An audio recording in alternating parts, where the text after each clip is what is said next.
The story of robotics in India is as old as the story of robotics in the United States when Dr. Trehan at Escort bought the first robot in Asia in 2000.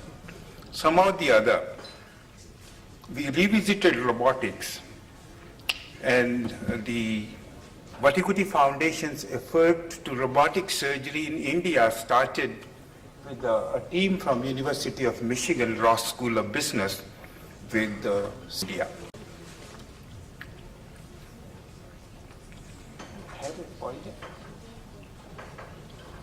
This is to give you a comparison, 2000 to 2010. Before we came in picture. Vattikuti Foundation operations started in India on robotic program in August 2010.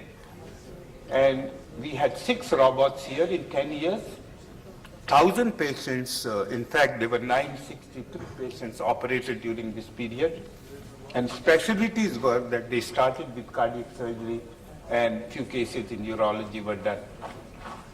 In 2010 to 2011, August 2, now we have 8 robots added to the whole thing. 1090 patients have been operated, and it's truly a multi-specialty program. Foundation doesn't want to take a credit, but only thing what I would like to say that robotics was discarded for Indian market as an expensive American gimmick like many things. It was never visited. It didn't give them a first time love. And wherever we talked, we said, what happens to the cost? And I think 90% of you still have this question, which me and Raj would like to answer during this session. Now, why this happened? We analyzed in this report, majority of them were single specialty applications.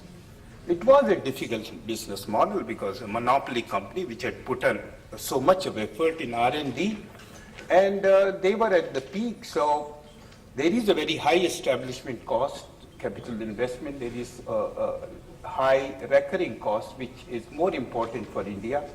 Low willingness to pay. Well, it has nothing to do with the income of the people, but as Indians, we feel that healthcare is a low priority in terms of payment, and it's taken as a high opportunity cost. We didn't have any competition in robotics for Vattikuti Foundation Institute. Competition was with the laparoscopic surgery, conventional laparoscopic surgery. So this report gave us a clear vision where we should be working on, and we decided to work on the high volume laparoscopic surgeons to convince them that this is the way. And there are 2 examples. I think Dr. Palnivelu is here. I'm looking forward to that debate. And Indrabir Gill, they were 2 fathers of laparoscopic surgery. Most of the robotic techniques have been developed by these conventional laparoscopy surgeons, and it's so gratifying that today they are sitting in the front line, and they will be very soon decorating our forum for the robotic surgery.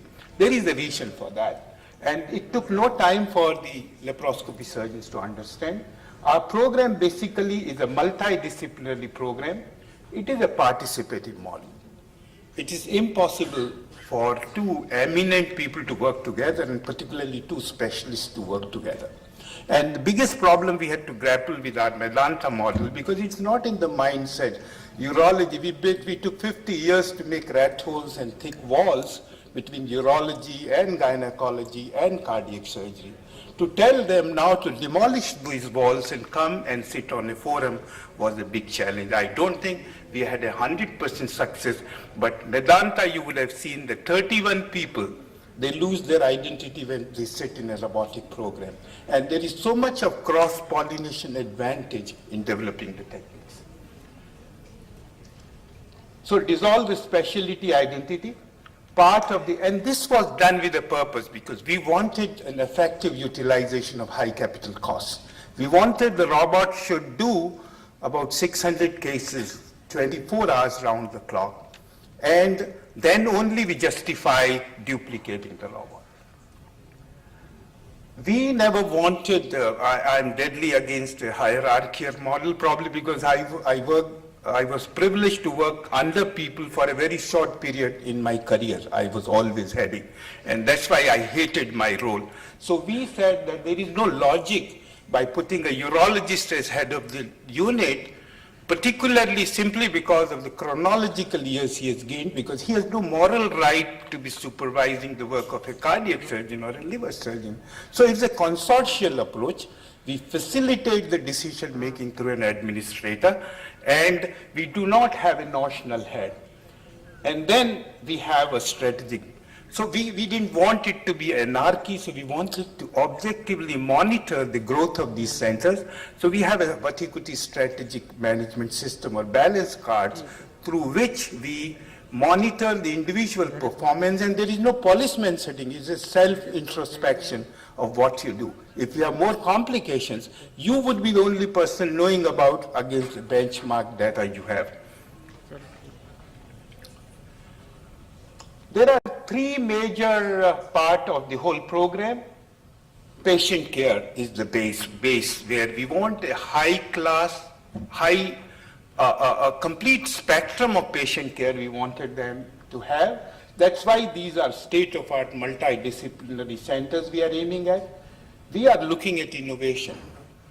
A very little part of the story of robotic surgery is written, and most of the slate is clean, driver's seat is vacant. And I invite all of you to sit on the console, because the ideas come. One day the plastic surgeon from Medanta, when I was stationed there, came and approached me that he wants to do hair transplant with it because he has to transplant 5,000 follicles. I said, come on, our urologist will help. So what I would like to say that myself, Mani, strongly feel India is a place where the fertile surgeon's mind, where they can manage in a very handicapped situation. Probably if we can make it available to the Indian surgeons, it would be a quicker growth. And third thing is, this is, I being more in India than United States, this is our deficiency, we should concede. We talk a lot, we go in conferences, we deliver lectures, we make tall claims, but the bottom line is what comes in black and white print. And that's why Foundation is facilitating high quality controlled initiative of the database of the multi-centric centers.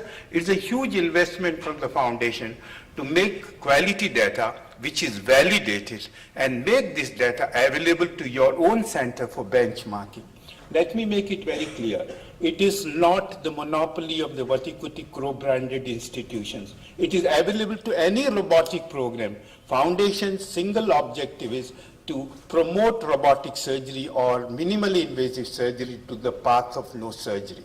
So we are very clear, we have started it because somewhere we have to have a model to begin with. But any robotic program is invited to approach us, provided they abide by the international standards of database. We would be very happy to share our data, give access to our network centers. Coming to the training, biggest question is, I am a very experienced ex-thoracic surgeon or a cardiac surgeon. I have so much of volume, I have 30 years of experience. How much time I would take, because there is a sense of ego and pride which is at stake, that what would I have to begin totally afresh with my juniors? Do I have to learn laparoscopy? No. I would answer this question later on. And that's what we have an experience of training 48 surgeons in our 6 institutes. We used 26 experts from our network who came here and mentored them on their site. It took 140 days of opportunity cost of these experts to be flown here. It needed 180 patients, and let me tell you, we follow up these patients. None of these patients had given us a cause of concern. And we have, our experience is urology and gynecology are the leading specialties, and cardiac surgery. Why it was so easy, why they did not need fellowship, is for the simple reason, I'm a great believer. We feel as teachers to take credit, but education is a self-organized function. It is, if you facilitate it, people would learn it. And that's what I say, Interdisciplinary team is a clear winner in terms of this.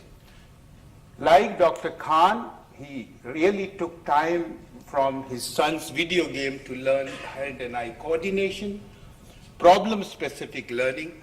You have a problem and you look for solution. Most probably you'll find solution in another specialty. Performing hybrid. See, conversion in laparoscopy, endoscopy, and robotic surgeon is not a bad sign. It is a part of the procedure. It is not a failure.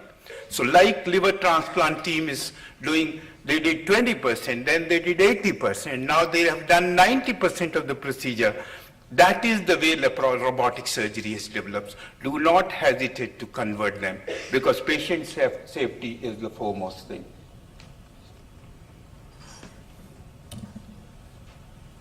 This is, I didn't say, this is Sugata Mitra, one of the top educationists who did a big experiment on hole in wall, said that education is a self-organized function and learning is an emerging phenomenon.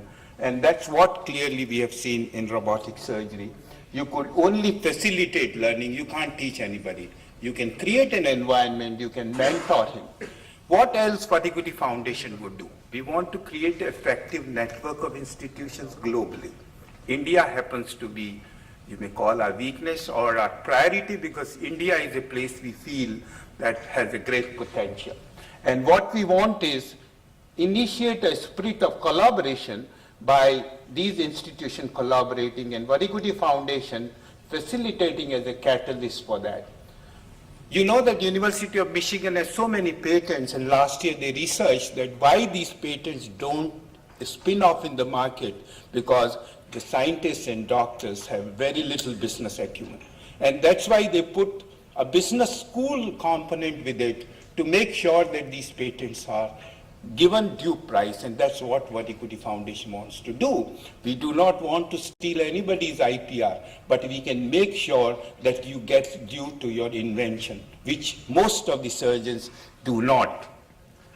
And then we plan to facilitate how you go into market and work with our people.